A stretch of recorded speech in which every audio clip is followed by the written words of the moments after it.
Is inflation your fault? Let's find out. Jordan Ewell, TYT contributor, but also a writer at The Lever, wrote an interesting article called Big Oil's Banner Quarter. Jordan, welcome. Thanks for having me, Cenk. Good to see you, brother. So I saw Stephanie Ruhle on MSNBC, I saw a segment on CNN, I saw a couple of segments on Fox News, all saying that we have higher prices, inflation, higher gas prices, all because employees' wages are too high. That people in America are getting paid too much money, and that's what the problem is. The average working man, way too rich. Okay, is that what your research about the oil company showed? No, not at all. And when you look at inflation and relative wage gain, inflation has exceeded most gains for people. There's a few outliers, I'm sure, who have scaled the ladder and have entered into a different socioeconomic class. For the vast majority of people, inflation has eaten away at even some of the more cushy cost of living adjustments. It's totally, there has nothing to do with people's wages. What you see is a lot of this is driven by oil prices, and part of that is a supply issue.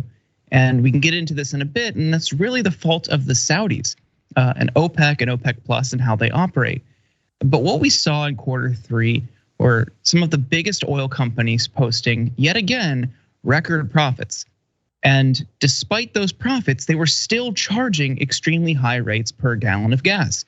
It wasn't the peak we saw in the summer at like $4 or in some places $5 or more per gallon, but it was still high relative to this point a year ago or 2 years ago.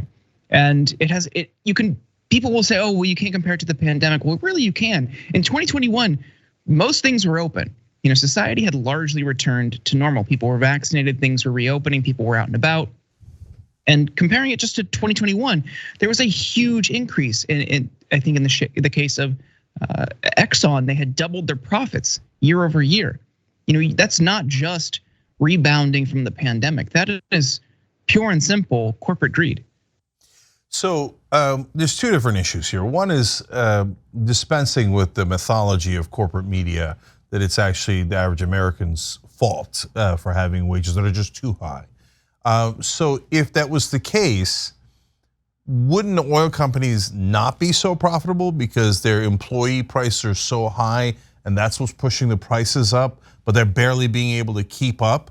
They wouldn't have a lot of profits because it'd be the workers that were getting all the money, right? Right, but look across the board. Look at all of these different aspects. From groceries, the prices are up. Rent, prices are up. Healthcare costs, prices are up. These are essentials that impact people's day-to-day lives. All of those prices are up. This isn't driven by wage growth because wage growth is relatively stagnant. This isn't like I can't wrap my head around that idea. But when you consider who Stephanie Ruhle is, a former Wall Street person, and the role that she and the corporate media serve, which is to defend the capitalist class and defend Wall Street and defend their corporate advertisers, then what she says makes sense. But when you're looking at things as they are, and you look at the cost of living, and you look at how many people, a vast majority of people, live paycheck to paycheck, you can't conclude that this is driven by wage growth. Yeah, and if it was driven by wage growth, they wouldn't have record profits because their costs would be too high. And so when you have record profits, by definition, your revenue exceeded your costs by a record amount. Okay, and that's exactly where we are here. In essence, Jordan, they're charging us this much because they can. So what would be a solution to that? Right, well, the Biden administration has offered little outside of rhetoric. They've talked about the issue. They, in the typical politician fashion, they see you, they hear you, they're doing nothing about it. If they really wanted to tackle this issue head on, they would take on the Saudis. And this is where Trump and Biden really break, because Trump was a loose cannon. The Saudis really didn't know how to deal with him. But when he wanted increased demand, and when he wanted increased supply in oil from OPEC and OPEC Plus, he largely got it. Biden asked for this from the Saudis, and Ken Klippenstein has done great reporting on this dynamic specifically. Biden asked for an increased production capacity from OPEC and OPEC Plus, and they just told him no. And instead, they cut production to an extent that even caught the Russians off guard. And the OPEC Plus, for people who are unfamiliar, is kind of like OPEC. It's semi-official, but also includes Russia. And even the Russians were caught off guard by this move to cut supply. And it was to such an extent that it did have an effect on oil prices. But the thing is, this is your ally pushing you around. This is purportedly someone that we're friends with and have a close relationship with, although we shouldn't, and I think most people watching this will agree, we shouldn't be in an alliance with Saudi Arabia for a variety of different issues. But they're pushing you around, and they're doing it in the middle of election season. Thankfully, we didn't have the outcome that a lot of people feared, that inflation was going to be what drove people to the right. But this is still happening. And then we see like these attempts by the Biden administration and folks in DC to appease the Saudis despite them kicking them around. Just yesterday, as I'm sure you saw, Biden said he's going to offer immunity and push for immunity in the case and over the killing of Jamal Khashoggi in the lawsuit against MBS for his killing. That you'd think would lead to a more collegial relationship between MBS and Biden. And a story broke earlier today that said, okay, OPEC Plus is actually looking now at increasing supply. And then the Saudis came out later today and said that story is wrong. In fact, we're actually looking at more cuts. So even though you're giving him what he wants, you're giving him legal immunity in this horrific killing, something that really should get him back on your side on this issue, he still turns around and says, okay, we're actually looking at more cuts. Part of it is that Biden is tremendously weak. So corporate media makes him sound like he's some brave fighter of Republicans when his entire career has been caving into Republicans. That's the defining trait of Joe Biden's political career. But in this case, again, the evidence is stark. So first of all, in Jordan's piece, you see the top 7 oil companies have made 170 billion in profits in this year so far, even before the last quarter started. So when they make that much money, certainly it isn't their costs that are the issue. Their costs are relatively similar. They're just making twice as much money, sometimes 3 times as much money for the same oil because of supply and demand, et cetera, and because no one's checking them, right?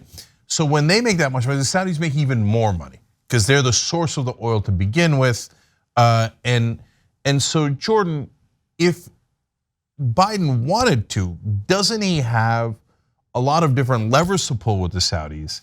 And could it be that he's not pulling those levers because that would anger the 7 largest oil companies that are making all this money and that also donate to the Democratic Party as well as the Republican Party?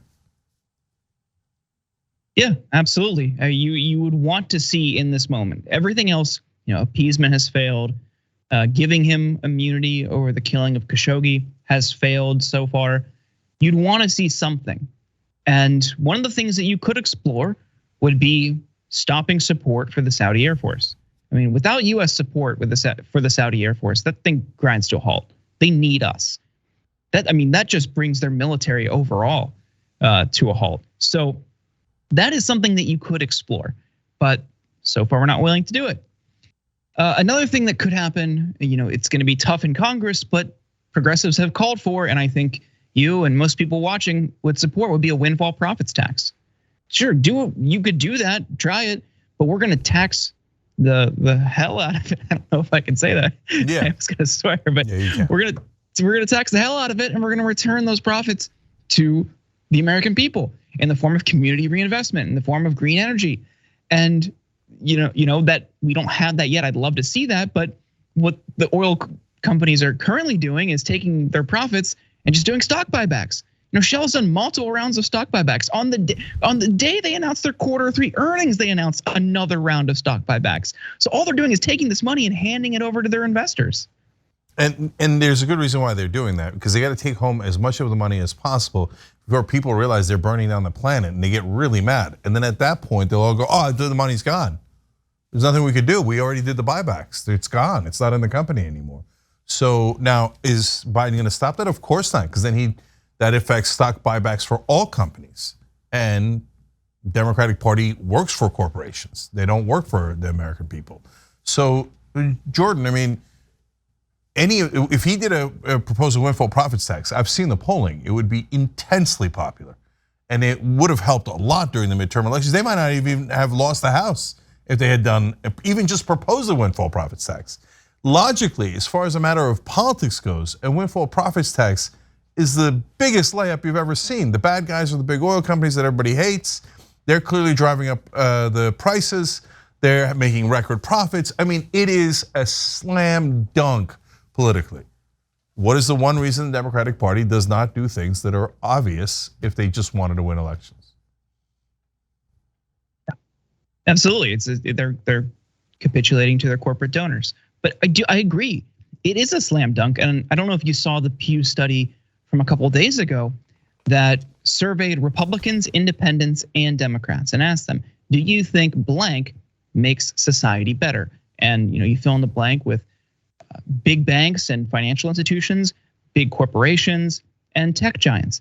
Across the board, Cenk, bipartisan agreement that all of them make society worse, except for one thing. Democrats thought that big tech makes society better. Like a slight majority thought that big tech makes America better. Different conversation in itself and why they reached that conclusion. But big corporations and the Wall Street financial sector, across the board, majority agree. A vast majority agree. Those institutions do not make society better. So right there, if you are trying to develop a plan for long-term sustained political success in this country, you should embrace that. That should be your ticket to long-term dominance. Decades right there. Just say, hey, we're gonna take all these institutions that a bipartisan consensus of people in this country hate, we're gonna take that on. But both parties are scared to do it because they both rely on them for donations. Period. You just got an explanation of all of politics in America in that simple statement. That's 100% right. Anybody could win if they just did the simplest things. $15 minimum wage, incredibly popular. Paid family leave, incredibly popular. Child tax credit, increasing Social Security, increasing Medicare, Medicaid, all incredibly popular. Democratic Party pushes for none of them because their corporate donors told them to heal. The Republican Party, of course, 100% corrupt and works completely for corporations. But how come you never found out about all these things that are so obvious if you know any of the facts? Oh, right, media are also giant corporations. And in the corporate world, snitches get stitches. So they're not gonna snitch on themselves. That's why they've been assiduously hiding the corporate robbery that has been going on of the American people. All right, part of that is what you're gonna get in Jordan's piece, and it has facts, and it is indisputable. We'll put the link down below. You can check it out. It's on the lever. Jordan, thanks for joining us. Appreciate it, brother. Thank you for having me.